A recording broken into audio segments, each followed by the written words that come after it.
Yo, what's going on everybody? Welcome back to my YouTube channel. It's your boy Ranj, and today we've got a super sick video for you. I hope you're all doing well, and I hope you lot can notice, you best be able to notice the fresh trim.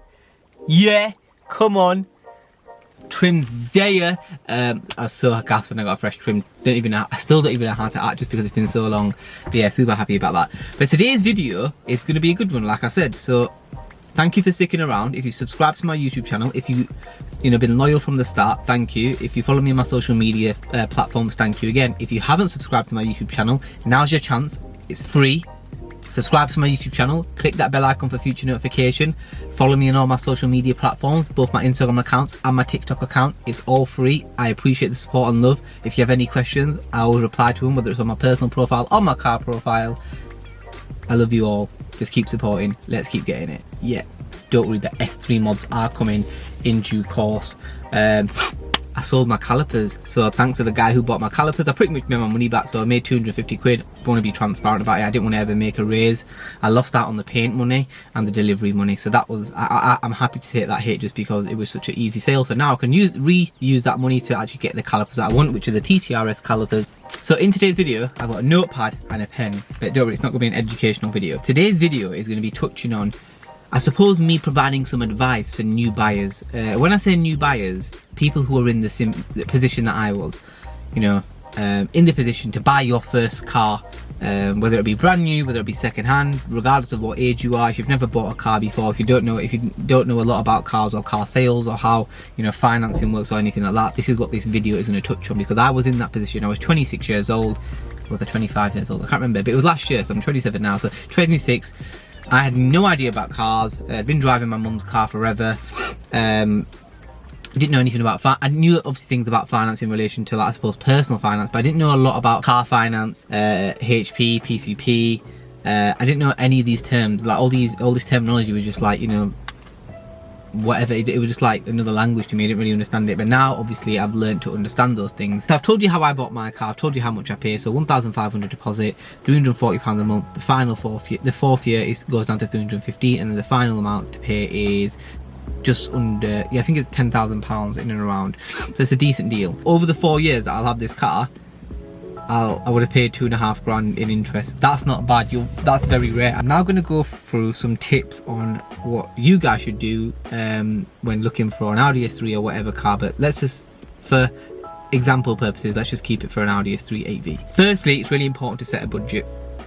That's what I did. So my budget was £25,000. I was not going to go over it. If obviously it was over by maybe a couple of hundred quid, put it this way, I wouldn't go to 26. I would not go to I was adamant not to go to 26, because once you go to 26 you'll go to 27, then once you go to 27 then you go to 28, and then figure will just keep climbing. So you have to be disciplined and you have to have a budget in mind. So in addition to my budget being £25,000, I also had a limit on the deposit and the monthlies. I wanted the deposit to be no more than £1,500, and I wanted my monthlies to be no more than £330. That's what I wanted. At the time, the job I was in, those figures were kind of, I suppose, calculated in accordance with my personal finances to make sure that I had enough money to kind of, after I paid my car and the car insurance, I had enough money to eat, I had enough money to chill, to do other things in my life, to go on holiday, to save for my own house one day, to pay my board or rent, however you want to call it, because I still live in my parents' house. So I had loads of other outgoings. What I don't want to do is get yourself in a fucking hole. It's up to you as well, and it all depends on how your life is. If you don't have to pay rent, if you don't have any other outgoings and you're young, blah blah blah, if you want to spend a big part of your monthly income on your car, then that's up to you, but I wouldn't advise that. I would advise to kind of live within your means. It's really important to live within your means, just because in the future it does catch up with you. But that's just my advice. You don't have to follow it. You don't have to follow any of this stuff that I'm talking about, to be fair, or anything that I touch on. So yeah, really important, set a budget for yourself. Set a budget on the actual whole figure, set a budget on the monthlies, and set a budget on your deposit, and try not to budge. So the second thing I did was kind of figure out a spec within that £25,000 budget. I think colour wise I wasn't too bothered. I think the only colours I didn't want were red. And yeah, I think they're the red and grey were the only two colours I want. So then dolphin grey, my sister's Audi A3 is in dolphin grey. They're the two colours I didn't want. The things that I wanted on my S3 and I wasn't going to budge on, I wanted a B&O sound system and I wanted virtual cockpit. They're the two things that the car needed to have. There were some things that I wanted, like I wanted power folding mirrors, I wanted front parking sensors, and that was it. But front parking sensor and power folding mirrors I could actually retrofit myself, and I plan on doing in the future. So to be fair, I got everything I wanted: the virtual cockpit, the sound system, and leather seats was kind of like, they're pretty much standard across like the S3 range, so you don't really have to worry about that. But yeah, leathers are something I wanted as well. I really wanted leathers, so I'm quite lucky that the S3 has them, whereas the Golf R doesn't really have them. And that's the reason why I didn't go with the Golf R, just because it was really difficult to get the spec I wanted, which was the dyno audio, because I love music, so I have to have a wicked sound system, the dyno audio, the leather seats, the virtual cockpit. It was hard to get all those things together. Try to be a little bit flexible on your spec of the car, but don't be too flexible. Obviously, you don't want a car that you didn't even want in the first place. That's just stupid. Try to be a little bit flexible. Okay, secondly is, where should I look for a car? I found my Audi S3 on Auto Trader. Yep, because Audi approved obviously list their cars on Auto Trader in addition to the Audi approved website. I actually found it on Auto Trader, then I got redirected to the Audi Norwich website. Do you have to buy a car from Audi approved? If I'm being honest with you, I think Audi approved are overrated. It depends, yes and no. I don't think that, like, it's like now personally, after going through that experience with Audi Norwich and understanding, and just realizing how shit they are and how they don't care about the customer at all. See, they're an Audi approved dealer, but they look how much fucked up shit they put me through. Whichever dealer you buy from, it doesn't really matter. Just make sure that they are reputable, they're cool, they're treating you well, and yeah, have a look at the reviews. It's really, wherever you buy from, it's always important to look at the reviews. So when looking at reviews, be careful, take it with a pinch of salt. If there's 10 good reviews and one bad one, don't be like, oh, that one bad review, that's it, game changer, I'm not going to go there anymore. Because for me, it's like, Audi Norwich was shit for my personal experience, but for somebody else, they might have been amazing. But seriously, they're actually shit. The benefits of buying from an Audi approved used dealer, I suppose you get little things like, you can start negotiating like servicing packs. You can start holding them to their their workbook. So for example, check this out. A lot of Audi dealers sell cars that have the Quattro all-wheel drive system with different tyres. So they'll have 2 Pirelli P0s at the front and then 2 Bridgestones at the back. In the Audi handbook, I read this, and I did so much research because obviously the car that I initially bought had different tyres, and they were like, oh, it's fine. In the Audi handbook, it says that cars that have the Quattro all-wheel drive system must have all of the 4 same tyres. They cannot be sold without all of the 4 same tyres. So things like that you can hold them to. You can hold them to these checks. So if they've gone through their 360 multi whatever check it is, and then they said it's fine, but then when you get the car, actually you realise a couple of things on that checklist don't seem to have been actually looked into. There are a couple of benefits of using Audi approved, but yeah, it's not the be all and end all. So don't worry if you don't buy it from Audi approved. Doesn't mean you're not going to get a good deal, you're not going to get a good car. From my experience, look, Audi Norwich were absolutely bag of shit, and even there's a few, yeah, trust me, buying from an Audi approved used dealer doesn't mean fuck all. Would I recommend any places to buy Audi S3 from, so that are non-Audi approved dealers? So F12 Performance, 100%, and not that they have any S3s in at the moment, I don't think 8Bs anyway. And also Car Shop. Yeah, Car Shop is based in Manchester. I think there's loads of different branches, but yeah, Car Shop actually offer one of the lowest APRs in the country. If you can show them a quote of 4.1, they'll be like, we'll beat it, we'll give you 3.9. So they are really good like that, and they've got a massive wide range of cars.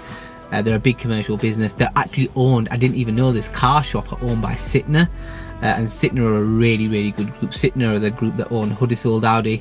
Really good, always provide really good service. So, and even I think the Audi in London is owned by the actual main big Audi in West London. That comes under the Sytner group as well. Be patient, look around and negotiate, and don't rush, and don't be pressured into anything. Deal is right for you, that's when you make the deal. Don't do it when it's not right for you. Or actually, I'll make the deal now because I'll know in the next couple of months I get a better job, I'll get more money. Don't do that, because what if you don't get that job? What if you don't get that more money?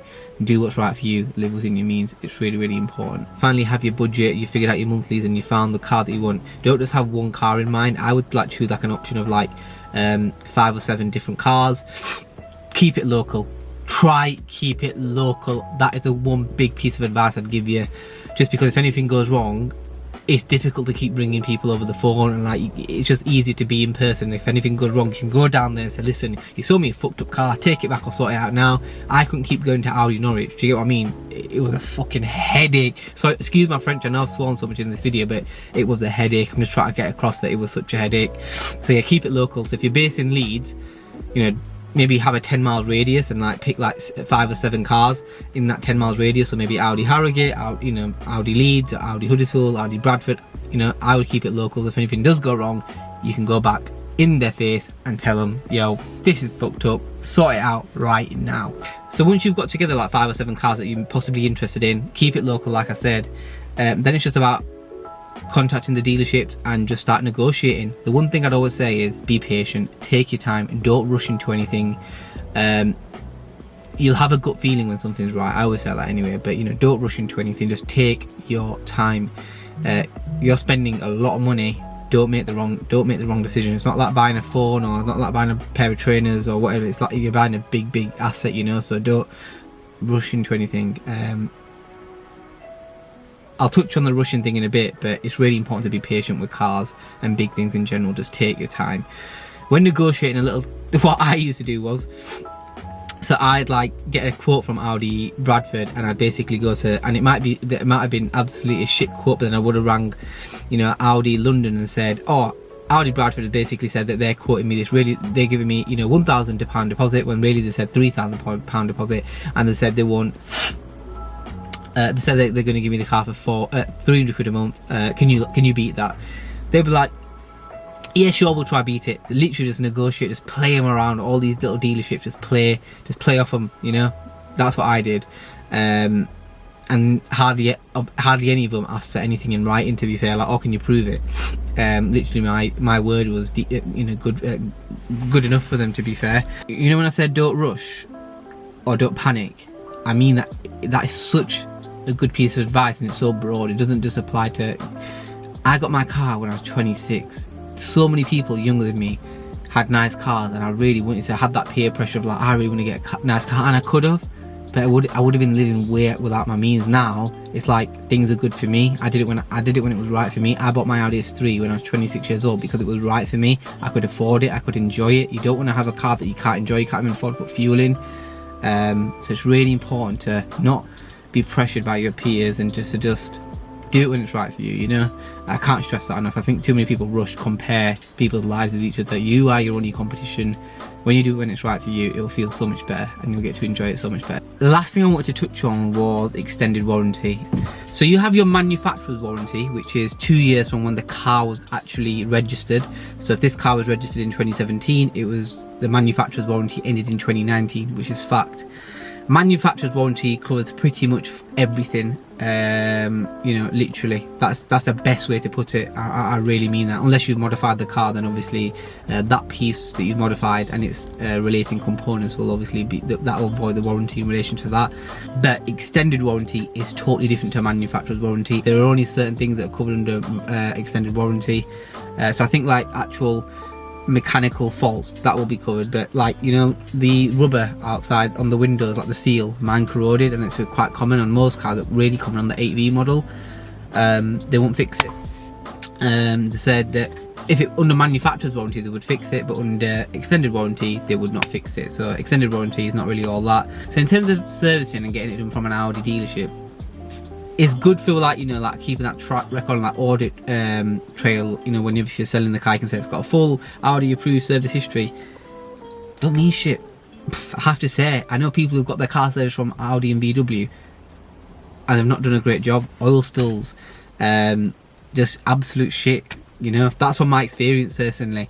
I would personally take my car to someone who really knows what they, you know, who I really know is going to take care of it. Or better yet, you know, if you're keeping the car, service it yourself, you know, if you know what you're doing. But for me, I'd either service it for myself, or if I didn't, I'd go to someone like Chris, CM Tuning. I know he'd take care of the car. I only took my car to get serviced by Audi just because I got it for free, so why wouldn't I use that? So if anything ever goes wrong in your deal, or you're not happy, or you feel like you're getting screwed over, contact Audi UK, because they are a separate entity and organisation to other Audi kind of dealerships that you find across the country. They are different. They are a franchise, and obviously they're actually owned by the Sydney Group. Audi UK is an actual different entity and organisation. So if you have anything that goes wrong, contact Audi Finance or Audi UK. They will assist you to the best of their ability, but they're not the best. And if they can't even assist you, then you need to go to like the ombudsman. I think that's how you say it, ombudsman. Yeah. Yo, my battery died, so I'm now on my phone, but hopefully my phone quality is just as good and I look even more beautiful. Or handsome, should I say. Can't wait, Line of Duty, that's nice. Comment below if you watch Line of Duty. Oh my god, you will be in a good place with me if you watch Line of Duty. But anyway, the final point I wanted to touch on was in relation to when you get your car, what if things go wrong. Just don't panic, don't rush, look into it a little bit. You know, nothing's going to happen in a day, nothing's going to happen in an hour. You know, if you get your car and you're at home and you're in a safe place, you know, just get yourself into a safe place where you can think. Don't rush like, oh my god, next day I need to get it fixed. Just take your time, you know, step back and look at it like, actually, because when you rush into things, you're bound to make mistakes. So, you know, if something's happened to your car, lights come on or whatever, don't rush into it. If you hit your car, don't rush into it. Just take your time, establish a route, figure out your options. You know, what can you do? It's like me. I never, you know, if I took my time, I would have realised actually I could have gone to Unit 16 Automotive. It's a little bit far and out my way, but you know what I mean? I wouldn't have been in the position of having a sham job done to my car. So take your time, don't worry. If a light comes on your car, research it, figure it out. Speak to somebody who knows a little bit about cars. Speak to Chris and see him tuning. You know, he'll definitely know what it is. Just take your time, don't rush. Don't rush. And another thing is, join forums. It's really important to join forums. You're going to get a dick in every forum. That is just the way it is. Ignore those people. Don't, you know, I've had it as well, and you know, sometimes I want to just respond, but that's what they want. I think that's what they want. Don't respond or lower yourself to these kind of people's energies. They're not worth it. But do join a few forums where you'll get some nice people. I've met a few nice people in the forums and they're really cool to me. We share advice. And even on Instagram, you know, maybe create a car page. You'll start getting into that, the car S3 8V kind of, like, I suppose, group circle, and you'll start meeting people who know a lot about their cars, and you just share knowledge, acquire their knowledge, learn off them, and maybe ask them, oh, I've got this light on my car, do you know what it is? If I hear this sound on my car, say that in the forum. Someone will help you, but just don't rush. I'm telling you, don't rush. You know, we kind of covered my journey with my Audi S3, how much money I pay, the deal I got, some tips and guidance on, you know, what I think you guys should do if you're buying an Audi S3 8V and it's the first time you're buying one, or it's the first time you're ever buying a car. Because I know there's a lot of people in that position. You're 21, 22 years old, you know, you're buying your first car, you want it to be an Audi S3 8V. You know, in terms of now, one thing I didn't touch on is what should I look on now, because the Audi S3 8V value's gone down.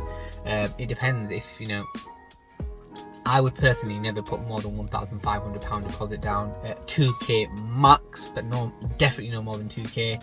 Your monthlies on an Audi S3 8V, decently spec, decent mileage, should be no more than £320 a month, especially with now the new Audi S3 8Ys out. That's what I think personally anyway. What I might do, actually, I would go on the computer and put like the screen of the computer on this screen, but it wouldn't make sense because it wouldn't give me like a personal quote from my finance. So that's the end of this video. I hope you enjoyed it. It was just me blabbering on again. Don't worry, there is car content coming out in the next coming weeks. So next week there will be a review on the Ford Focus RS or the Mark 8 Golf R. And then the week after will either be one of them, and then the week after that will be the Audi S3 Saloon review. So yeah, don't worry, there are videos coming, and that gives me a chance to actually save up some money and get the mods done to my car. So yeah, I'm actually going to a show, Players, in June. If you see me there, say what's up. If you ever see me out and about, say what's up. I always love meeting people, you know, who are car enthusiasts and super cool. But yeah, hope you enjoyed this video. Again, don't rush, take your time, do it what's best for you, when it's best for you, be patient, and please don't forget to subscribe to my YouTube channel. Keep on supporting me, it means so much to me. It helps me grow. It's what I want to do full time, be like a top gear car presenter, but I'm going to keep it like hot hatch Audi S3 8V content coming. I'm going to be like an Audi S3 8V kind of like king at the end of the day. But yeah, follow me on my social media platforms, subscribe to my YouTube channel, hit that bell icon for future notification. Take care of yourselves, enjoy the sun. If you've got hay fever, I love you. If you don't, I kind of hate you, but I kind of love you at the same time. Until next time, take it easy. Peace.